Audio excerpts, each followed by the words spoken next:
Cześć ekipa, kolejna naprawa. Słuchajcie, dzisiaj Skoda Octavia 1.5 TSI 2.17 rok. Słuchajcie, co robimy? Zobaczcie, czego tu brakuje. Czego tu brakuje? Pompy ABS-u. Dlaczego brakuje pompy ABS-u? O tym zaraz Wam powiem. Więc tak, pompa ABS-u, będziemy teraz montować pompę ABS-u i ją odpowietrzać. Tylko teraz tak, najpierw musimy sobie odpalić auto.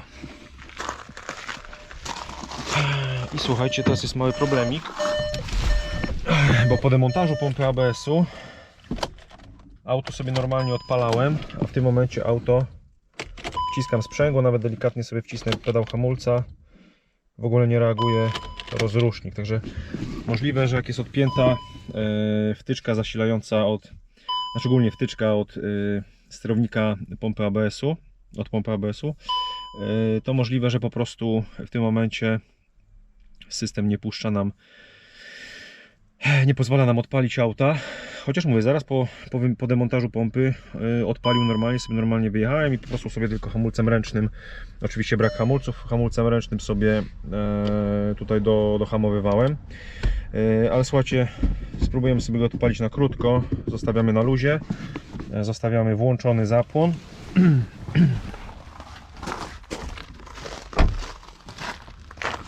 Co musimy zrobić, słuchajcie? Musimy sobie odpiąć wtyczkę tutaj sygnałową i podamy sobie tutaj 12V i spróbujemy sobie odpalić. Najpierw musimy sobie wtyczkę wypiąć. O, jest zabezpieczonko.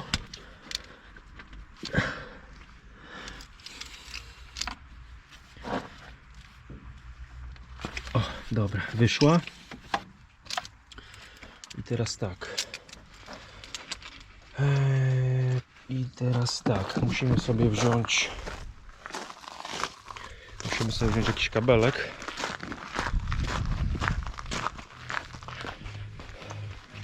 Musimy sobie zorganizować kabelek, którym podamy zasilanie. Okay.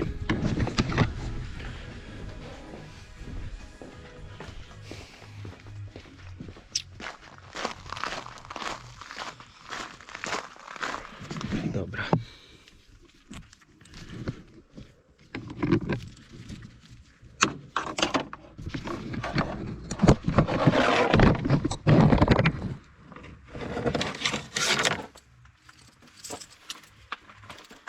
Więc tak, damy się tutaj wsuweczką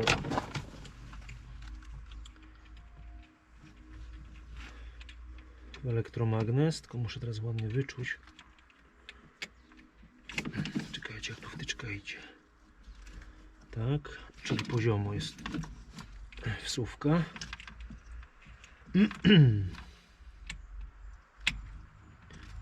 O, dobra, chyba się udało wpiąć. Ok, no i dobra. Przypominam, zapłon mamy włączony, także zobaczymy, czy odpali.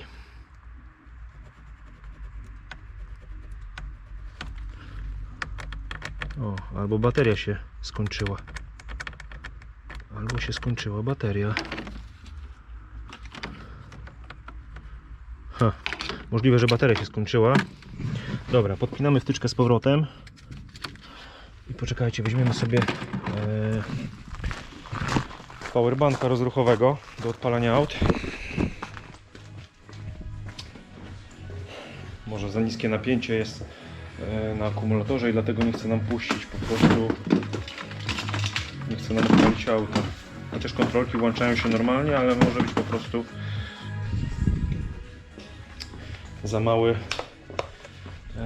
za słaby akumulator, żeby nam puścić odpalenie.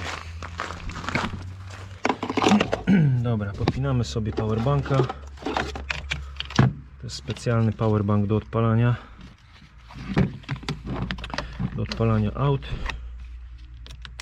Tak, to chyba akumulator, będzie wina akumulatora, także powinien nam odpalić. Dobra, także raczej chyba nie będziemy musieli sobie na krótko odpalać. Wtyczka jest podpięta. Także powinien raczej nam teraz normalnie odpalić. Dobra, spróbujemy. Tak. Także z jakiegoś powodu nam się... Oczywiście sygnalizuje nam awarię hamulców, no bo nie ma pompy ABS-u. Dobra, depniemy sobie urządzenie, zamykamy maskę i na samym hamulcu ręcznym wjedziemy sobie na warsztat.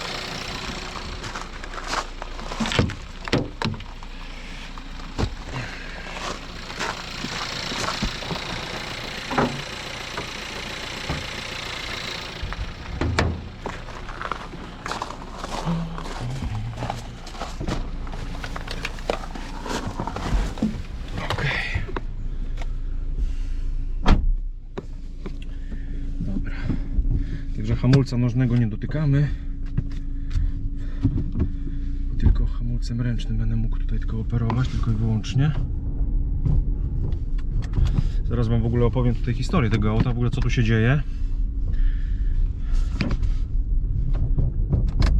I tutaj na przestrzeni chyba roku czasu, u ilu mechaników auto było i co było robione, żeby usunąć usterkę. Oczywiście gdzieś tam pomagało to tylko na chwilę, albo w ogóle.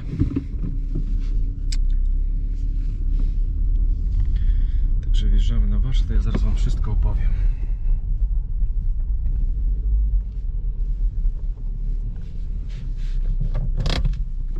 Ok, dobra.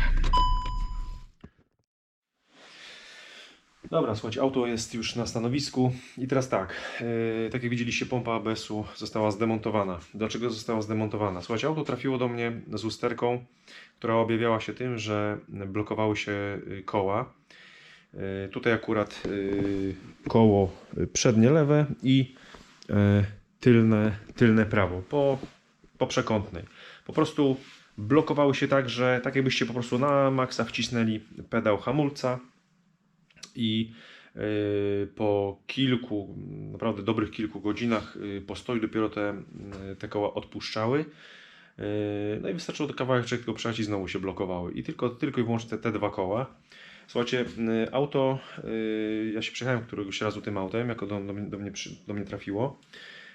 Pojechałem na testy, to bo akurat byłem w trakcie sprawdzenia, co jest tego przyczyną, chociaż od razu gdzieś tak mniej więcej przeszło mi przez myśl, że to będzie wina pompy ABS-u, ale wolałem się upewnić i sprawdzić wszystko po kolei, bo mówię, czasami może się okazać na przykład, że no akurat może być taki dziwny zbieg okoliczności, że akurat dwa przewody, może elastyczne, akurat gdzieś wytworzyła się kryza, czyli która działa tak naprawdę na zasadzie zaworu zwrotnego, że powiedzmy pompując, wciskając pedał hamulca, płyn powiedzmy pod ciśnieniem wypycha nam tłoczki na danych powiedzmy zaciskach i ten przewód już z trudnością wtedy wraca z racji tego, że w środku gdzieś tam się wytworzy jakaś kryza, prawda? No ale tutaj posprawdzałem wszystko i oczywiście się okazało, że to nie jest to. Podnicę do kłębka, oczywiście wyeliminowałem wszystkie możliwe przyczyny, no i wyszło, że zostaje tylko i wyłącznie pompa ABS-u. Szukając drugiej pompy ABS-u trafiłem, słuchajcie, na firmę, która naprawia te pompy, regeneruje. To znaczy tak naprawdę, szczerze mówiąc, nie dowiedziałem się, co jest przyczyną. Ogólnie opis naprawy to jest odblokowanie pompy ABS-u. A na czym polega to odblokowanie? No tego się nie mogłem dowiedzieć na infolinii już, kiedy paczka do mnie przyjechała. Dzisiaj dzwoniłem również na infolinię i okazało się, że odebrała tam pani, która mówi po prostu, że pompa została odblokowana. Ta usługa kosztuje tam 1000 zł z kawałkiem i nie dowiedziałem się tak naprawdę, co było przyczyną. Czy były wymieniane jakieś części, czy tylko ingerencja mechaniczna, czy ingerencja w soft, nie wiem. Postaram się jeszcze tego dowiedzieć, ale no na chwilę obecną nie wiem nic, po prostu nie została mi udzielona taka informacja. Rozumiem, że może być to oczywiście tajemnica tutaj tego zakładu, który zajmuje się tą naprawą tych pomp ABS-u. Nie chcą zdradzać swoich tajemnic. Więc z jednej strony to rozumiem, ale w każdym bądź razie na chwilę obecną nie wiem, co było tak naprawdę przyczyną awarii. Jedyne co wiem, słuchajcie, gdzie znalazłem tę firmę i dzwoniłem na infolinię, trafiłem akurat na człowieka,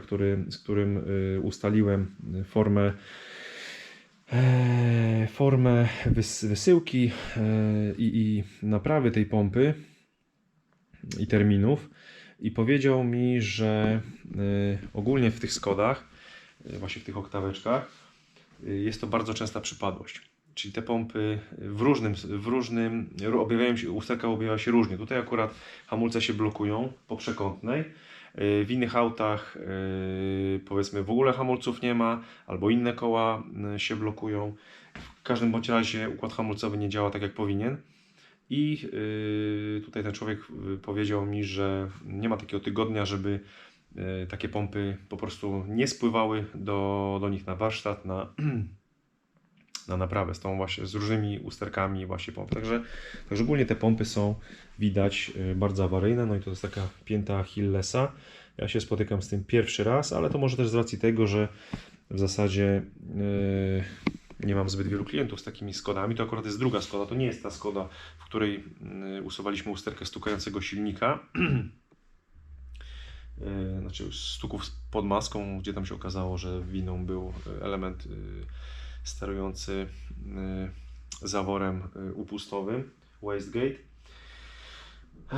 No, także słuchajcie, pompa dzisiaj przyszła. Dziś przyszła pompa. Ogólnie również nie ma żadnych wyjaśnień, nie ma żadnej kartki z jakimś opisem usunięcia usterki. Także nic Wam tutaj szczegółowo nie powiem, co było, tak jak mówię, przyczyną tej usterki. Numer pompy to jest 5Q0 614 517 AQ. Występują różne, te pompy występują pod różnymi numerami. I właśnie ten zakład naprawia praktycznie wszystkie te pompy, z tego co wiem. Także słuchajcie, pompa dzisiaj przyszła. Będziemy sobie za chwilkę będziemy sobie ją montować. Oczywiście będziemy sobie musieli ją również odpowietrzyć. Słuchajcie, kiedy jeszcze byłem w fazie diagnozowania tej usterki, puściłem sobie VCDS-em test pompy ABS-u. I słuchajcie, nie wiem, czy z racji tego, że ktoś już wcześniej tutaj grzebał, bo z tego co tutaj się dowiedziałem od Kamila, właściciela tego auta, to już kilka warsztatów próbowało usunąć tą usterkę i były różne cyrki robione. Były wymieniane zaciski, czy regenerowane zaciski, były wymieniane chyba przewody hamulcowe, były czyszczone hamulce, wymieniany kilkukrotnie płyn hamulcowy, były robione cuda na kiju. Nic nie przyniosło takiego satysfakcjonującego efektu. Po jakimś czasie, po krótszym lub dłuższym czasie ta usterka wracała. I słuchajcie, miałem taką sytuację, że właśnie jak puściłem ten test pompy ABS-u, to rozszczelnił mi się tylny zacisk hamulcowy, tylny prawy, właśnie ten, który się blokował. Nie wiem, czy ktoś po prostu wcześniej tam może rozkręcał i może nie dokręcił odpowiednią siłą przewodu do tego klocka śrubą na klucz 13 do zacisku hamulcowego. W każdym bądź razie puściło uszczelnienie. Tam są dwie podkładki aluminiowe między klockiem a śrubą i zaciskiem. Oczywiście sobie wszystko wyczyściłem, założyłem nowe podkładki. Na wszelki wypadek zrobiłem to samo również z lewej strony, z tyłu. Także tak to było. Po prostu rozszczelnił się układ, zaczął tryskać płynem hamulcowym po całym nadkolu. No i teraz tak, słuchajcie, musimy sobie odpowietrzyć układ VCDS-em po montażu. Także wszystko Wam to po kolei pokażę. Także nie tracimy czasu i bierzemy się za montaż pompy.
dobrze, słuchajcie, śmieszna sprawa, bo chciałem Wam pokazać odpowietrzanie pompy ABS-u VCDS-em i słuchajcie, okazuje się, że ta opcja nie chciała mi coś zatrybić, cały czas jakiś błąd wywalało. Oczywiście pokazywałem sobie błędy w sterowniku ABS-u, ale cały czas wywalało mi błąd i nie chciał mi puścić procedurę odpowietrzania, ale słuchajcie, odpowietrzyłem sobie tradycyjnie, czyli tak jak w przypadku oczywiście auta z układem ABS, systemem ABS, przednie lewe, przednie prawe, tylne prawe i tylne lewe.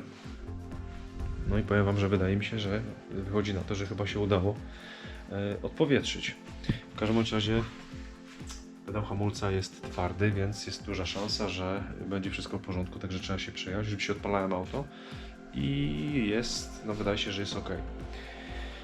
Słuchajcie, zawsze jak odpowietrzam układ, ogólnie układ hamulcowy, tutaj tą maszyną do odpowietrzenia układów hamulcowych z ATE, to słuchajcie, zawsze mimo to, że płyn sobie leci przy odkręconym odpowietrzniku, to ja zawsze sobie wsiadam do auta i zawsze sobie też wspomagam to odpowietrzanie no, kilkukrotnie, wciskając pedał hamulca nogą przy każdym zacisku.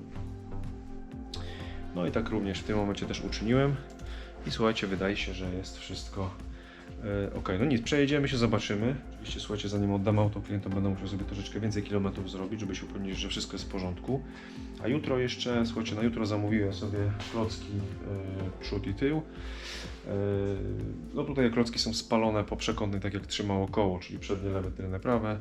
Wymieniamy komplet, także przejadę się, jeżeli tarcze nie będą biły, bo tarcze są przegrzane, ale słuchajcie, tu nie będziemy już jakichś robić kosztów. Jeżeli tarcze nie będą biły, to sobie je zostawimy, wymienimy tylko klocki.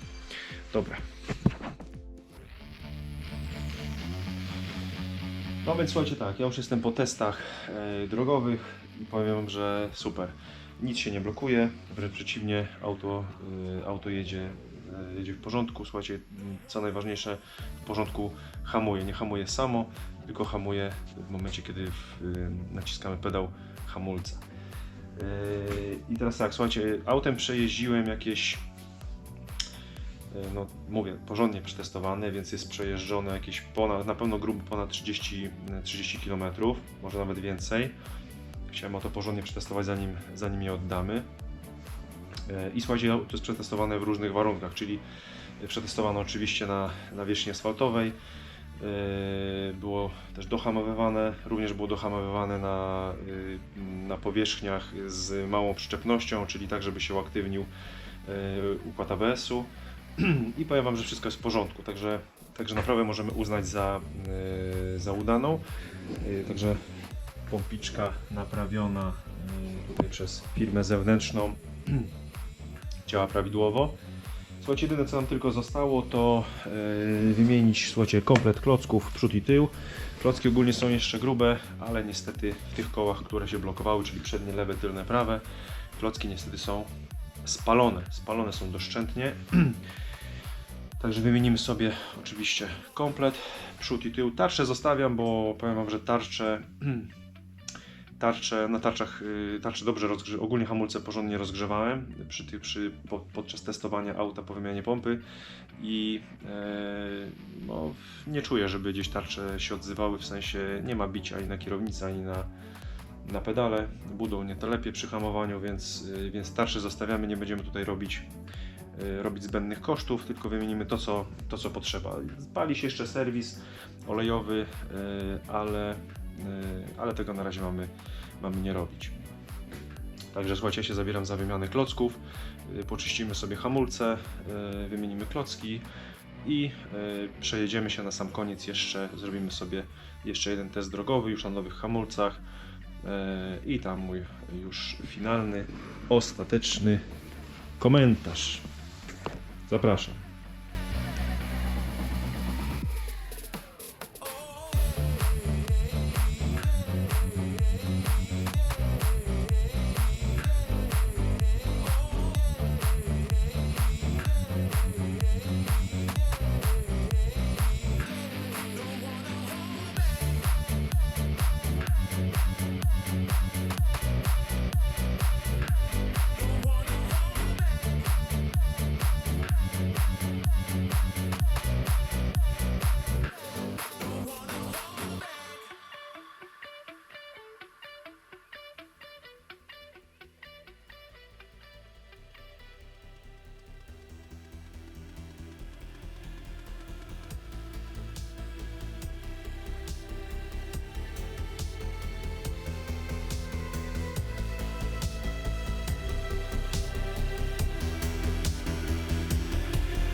No więc tak, słuchajcie, zanim pojedziemy na oficjalną jazdę próbną, oczywiście będę sobie musiał go jeszcze zatankować już drugi raz, bo powiem Wam, że auto jest troszeczkę paliwożerne, te 150 kłócy jednak z czegoś się musi brać, mimo tego, że to tylko 1,4 pojemność. Słuchajcie, musiałem wymienić jeszcze akumulator. Akumulator, nie wiem czy Excite, bo tu był zainstalowany Excite, nie wiem czy to jest oryginalny akumulator, nie wiem czy oryginalnie idą Excite do tych skodziczek. W każdym razie, słuchajcie, po długim u mnie postoju, bo auto też dosyć sporo czekało na taką konkretną naprawę tego ABS-u, tego układu hamulcowego, gdzieś tam z dobiegu, z doskoku do niego podchodziłem. No to już powiem Wam, że miałem w pewnym momencie już problem, żeby to auto odpalić po takim dłuższym postoju, także nawet naładowałem sobie ten akumulator, ładowałem go małym prądem, naładował się bardzo szybko, czyli wskazuje to na to, że akumulator już ma bardzo małą pojemność, czyli po prostu jest zużyty.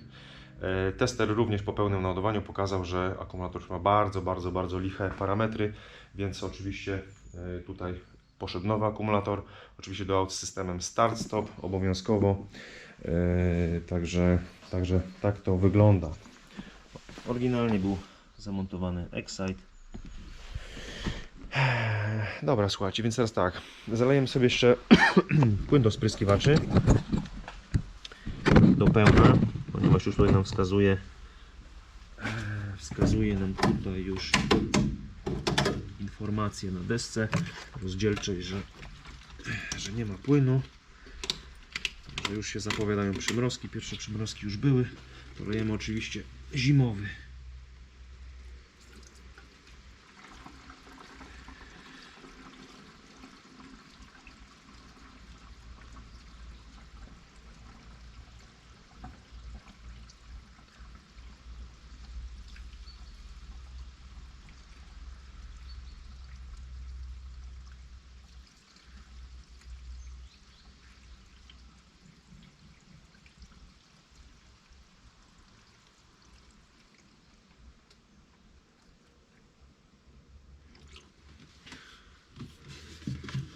Ile tu weszło? 2,5 litra. Jakaś mała pojemność tego zbiorniczka. Dobra, resztę wrzucimy klientowi do bagażnika.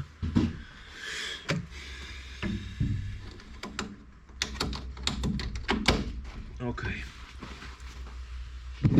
No dobra, to co? Maska w dół.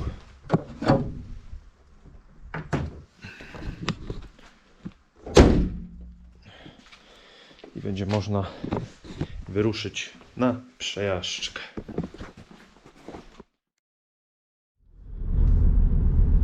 No więc tak, powiem Wam, że ogólnie Skoda 1.4 TSI dosyć fajnie się tym autem jedzie. 150 koni, naprawdę bardzo fajnie tutaj robi robotę, bardzo fajnie się to auto zbiera, bardzo dynamicznie się tym autem, dynamicznie można tym autem pojeździć. Także jeżeli chodzi ogólnie o osiągi, super. Powiem Wam, że troszeczkę gorzej ze spalaniem, bo powiem Wam, że przy takim naprawdę spokojnym gdzieś tam muskaniu pedału gazu, no to tak koło, no widzicie, no różnie się, nawet nam na 5, około 5 litrów się plasuje, powiedzmy, spalanie, ale delikatnie, tutaj troszeczkę wyjedziemy z zakrętu, delikatnie doda mu się gazu i słuchajcie, zobaczcie, już tu wpada na ponad 20 i tu gdzieś tam przy 3000 obrotów, trzeci bieg, no trochę to musi jednak te 150 koni, tak jak mówiłem, mieć się czym posilić. Jedziemy zatankować. Zobaczcie, już mam tutaj informację, że zasięg 0 km, także mam nadzieję, że mi tutaj zaraz paliwa nie zabraknie na środku drogi. Idziemy tutaj na pobliską stację, mam jakieś 2, może niecałe kilometry, także powinniśmy dojechać. Także słuchajcie, zobaczcie, no w miarę świeże auto, już usterka pompy ABS-u. Co jeszcze, słuchajcie, tego Wam zapomniałem pokazać.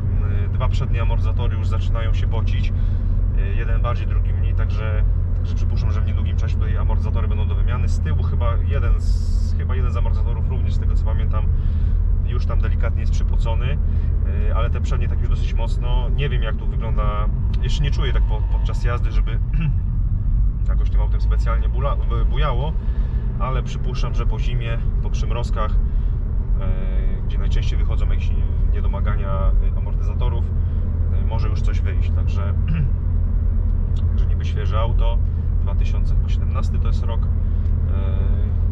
tak, 17 i już słuchajcie, są takie problemy, nie? No. Słuchajcie, jeszcze jedna rzecz, na pewno w niedługim czasie będzie trzeba się zmierzyć jeszcze tutaj z łożyskiem przedniego koła, bo już słyszę, że się delikatnie odzywa i to raczej jest to przednie lewe, w którym trzymał nam dosyć bardzo mocno hamulec. No, temperatura zrobiła swoje, także łożysko widać dostało już po tyłku, także trzeba będzie niedługo je zrobić. Oczywiście na razie to zostawiłem, bo nawet serwis olejowy musieliśmy zostawić. Klient na razie nie chciał, żeby tego robić, więc nawet tak czy jak już wszedł dodatkowo, słuchajcie, wszedł ten dodatkowy koszt, jeszcze akumulator. No niestety, no bez tego tutaj akurat nie mieliśmy wyjścia, musieliśmy ten akumulator wymienić. No ale łożysko na pewno, słuchajcie, w niedługim czasie będzie do ogarnięcia. Dobra, słuchajcie, idę zatankować paliwko, zaraz coś tam może jeszcze sobie dopowiemy. Dobra, fura zatankowana, możemy śmigać.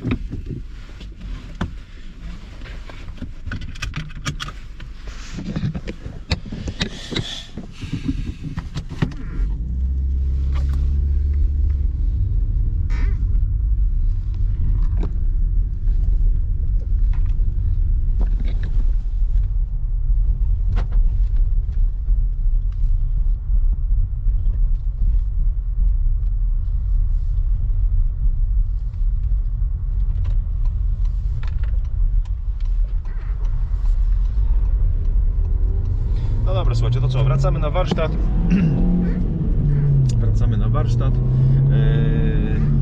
W sumie w tym momencie możemy sobie już filmik zakończyć.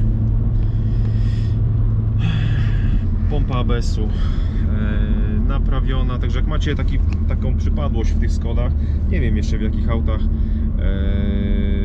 takie pompy były montowane, w jakich autach występują jeszcze awarie tak nagminnie tych pomp ABS-u. Więc tutaj Wam nie podpowiem, bo też w sumie miałem dopiero pierwszy taki przypadek z tą akurat Skodą. W swojej karierze, nie wiem, może jedną pompę ABS-u miałem przyjemność tylko wymieniać. Nie trafiła mi się nigdy wcześniej, znaczy trafiły się oczywiście gdzieś tam pompy z błędami, jakichś tam czujników ciśnienia, ale no nigdy jakoś tam się klient żaden nie zdecydował, żeby to ogarniać. Więc w sumie w swojej karierze miałem może tylko jedną pompę, którą wymieniałem, a tutaj tak naprawdę nie trafiło mi się z takich nowszych aut, nie trafiło mi się auto z takim niedomaganiem, więc nie powiem Wam tak naprawdę jeszcze, w jakich autach występują te usterki pomp ABS-u. Słuchajcie, jeżeli możecie się podzielić swoimi doświadczeniami w Waszych autach, w jakich autach byliście zmuszeni wymienić lub naprawić pompę ABS-u, to bardzo Was proszę o, słuchajcie, komentarze tutaj pod tym filmem. Także tak dla Was, dla widzów, może to też będzie jakaś informacja, na co rzeczywiście też zwracać uwagę przy zakupie auta. No. Także kolejna naprawa, która zakończyła się powodzeniem.